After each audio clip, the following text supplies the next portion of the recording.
Hey everyone, and welcome to this crazy journey where I'll try to get all Super Nintendo games complete in box. And today we are going to talk about game number 21. And the game is Super Mario All-Stars. Normally the way I'm doing these videos is that I talk about them, the qualities, the negatives about them, and tell you if it's worth picking up or if you have to stay away. But this time I will talk about the game in another way, because we all know that this is a must play, and you've probably already played all four games. Maybe not Lost Levels, but the 3 others. And I thought to myself, maybe it's better that I tell you a personal story about this game. I often say that Donkey Kong Country 2 was the game that made me who I am to this day. It was the game that built me to be a gamer. And yeah, that was the first game that I completed by myself, was Donkey Kong Country 2. But Super Mario All-Stars was the first game where I felt that the game was a journey, together with my brother and father. And maybe for some this experience I had with Super Mario All-Stars can be related to something negative from your childhood, because this game was wrapped around a hard time in my brother's and my own life. My father and mother got divorced when I was 4 years old. I was still very young, and when they told us, my mom and dad, that they would split together and get divorced, my father and mother told me that my reaction over it wasn't crazy at all. I was more like, okay, when I'm going to see you again, Dad? And they were surprised how I took it. But my big brother, he is 5 years older than me, and the days up till the divorce, he was sitting in the couch and took my father and mother's hands and put them together. And wow, okay. And he could feel there was something in the air. And it's so funny, because I think it's a good thing that my parents got divorced, because I think they gave us a better childhood because of that. I think the reason why I get touchy is because I'm thinking about how terrifying and horrible it would be if my wife and I split together, and we have it good, luckily, and then we have to say to our child. I think that's the reason why I react, because but the feelings my father and mom would have when they saw my brother took their hands together in the couch 4 days before they told us that they have to go from each other must have been so hard for my father. My father had met another woman, and he wanted to leave my mom years before this, but he couldn't. He had so much trouble inside him, because he didn't want to hurt me and my brother. Oh man. And I think after they got divorced, my father often didn't really feel that he was good enough in the beginning. He felt maybe he had let us down, and what is it going to be with René, my big brother? How is he going to tackle it? He was in an age where huge moments in your life like this can trouble you in your youth, and so I think my dad really tried to enter our world and try to be there as good as he could when we were together with him. So every weekend we was at him, he entered our space in our heads, and he tried his best to connect with us. So the game he tried to connect us with, because he knew how much we loved gaming, was that he bought us Super Mario All-Stars for the Super Nintendo. And we played this game every weekend. And I was only watching. I was 4 years old. I didn't play back then, but my brother was playing. He wasn't good at playing, and my father was horrible at it. But we played these 4 games all the time. We was never able to get through them. But there was especially one game we loved to play over and over, try it again and again, and that was Super Mario Bros. 3.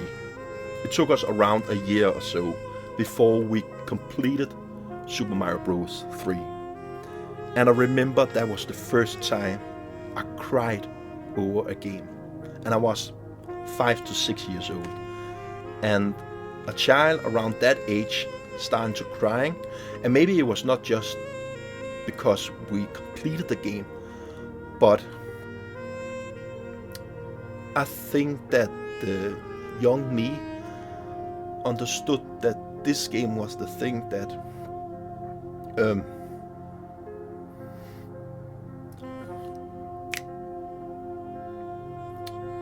glued our father so close to us and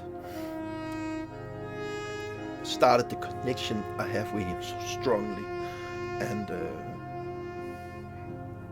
I think my father many times tried to apologize because he met another one, and he don't have to apologize.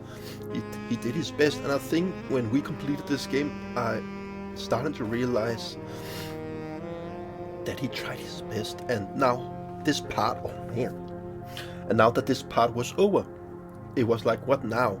It was, and I remember when the credits rolled and Mario put on the curtain and the melody starts.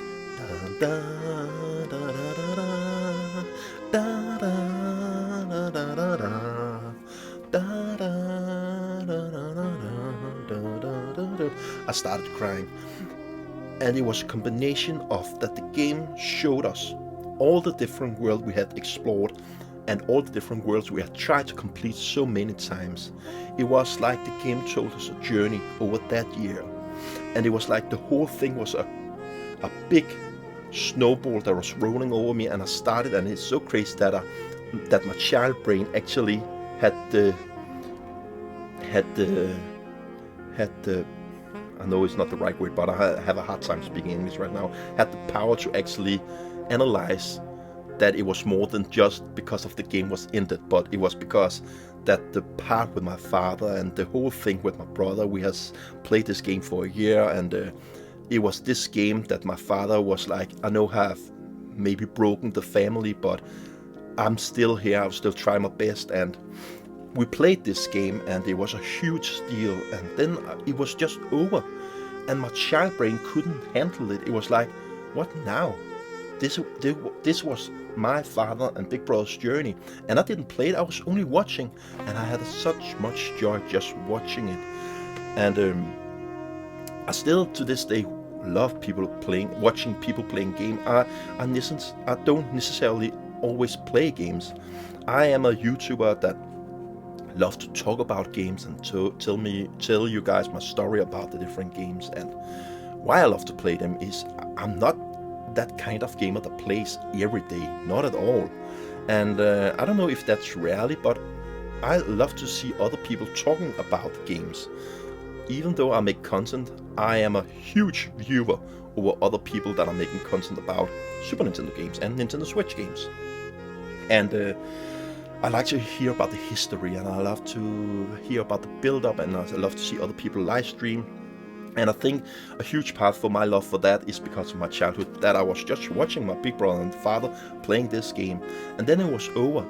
But you could just replay the game, and we did, of course, but it was never the same kind of thing, because it was like a chapter was ending for me.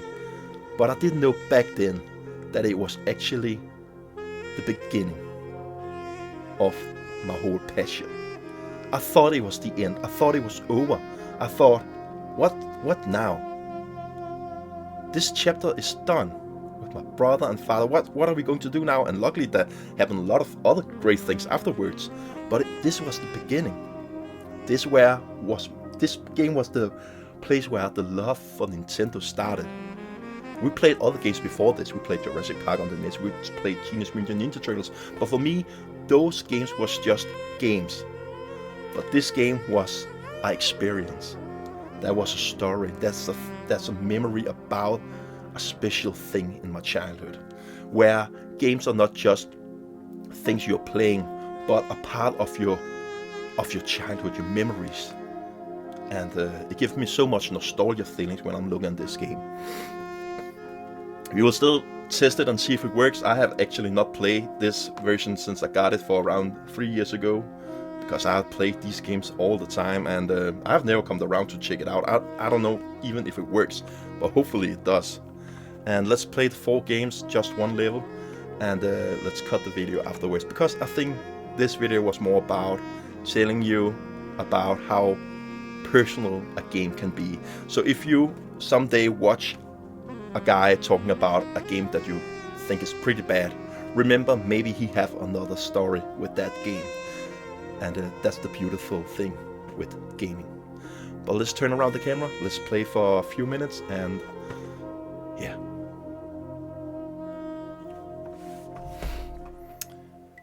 Yeah, here we go. This compilation is absolutely insane. We will never see a celebration of games like this ever again. This was the peak of celebration. We got 3 of the best games ever made, with uplifted graphics from the NES to the Super Nintendo. Man. And let's take this one. This is such a good game. And this is the game I have the strongest memories with. And the upgrade from the NES to the Super Nintendo version is so crazy, man. And I remember watching the cartoons as well, the Super Mario Bros. 3 Super Show. And they was like so incredible. And wow, it's a long time since I played this game. I can really tell the way I'm playing it. And but if I have to rank my favorite Super Mario Bros. Games, a top 3, it will be Super Mario Bros. 3 at number 3, and then Super Mario World at number 2, and Super Mario Wonder at number 1. Yeah, that's my favorite Mario game. That's pretty crazy. I really think that Super Mario Wonder is a insanely good game. I haven't replayed it though, and I heard for some people that it's not as magical the second time you're playing through it, and maybe it will get ranked lower the second time I play the game, because one of the awesome parts with Super Mario Bros. Wonder was the weirdness over the game, and I was surprised every time I entered a level. But these games are games that I can play over and over and over and never get tired of them. They just always hold up, and I always have a good time while I'm playing it. And the only critic I give about Super Mario Bros. 3 is that the levels are very short, but at the same time I kind of like that they're short, because they are easier to just blast through. The upgrade from the original game to the Super Nintendo version is so insane, and I think because I've grown up with this version, it's harder for me to go back to the NES version and play that, because this was the version I played when I was a child, and it almost feels like a demake. Well, is it called demake when you're playing a game that was originally made for another system, and then they tried to port it over to maybe as a Game Boy game, and then it's called a demake? I'm not quite sure, but it felt that it was a demake I played when I played the original game, but it was not. It was made for that machine. Oh.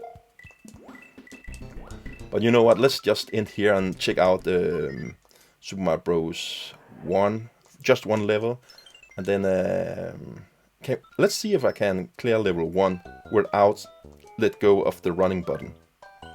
We have to delete something. These are old save files. Let's just take this one. Yeah, oh, we can delete it. Let's see if I can just run through this level. It's a long time since I played Super Mario Bros. As well, the original one. Let's see if I can. Ah, damn it.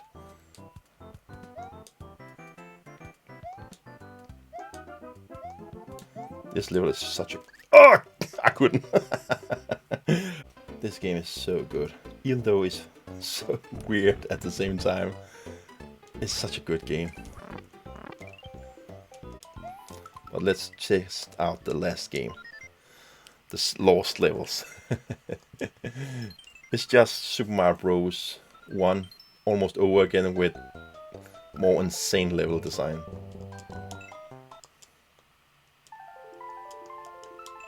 Yeah.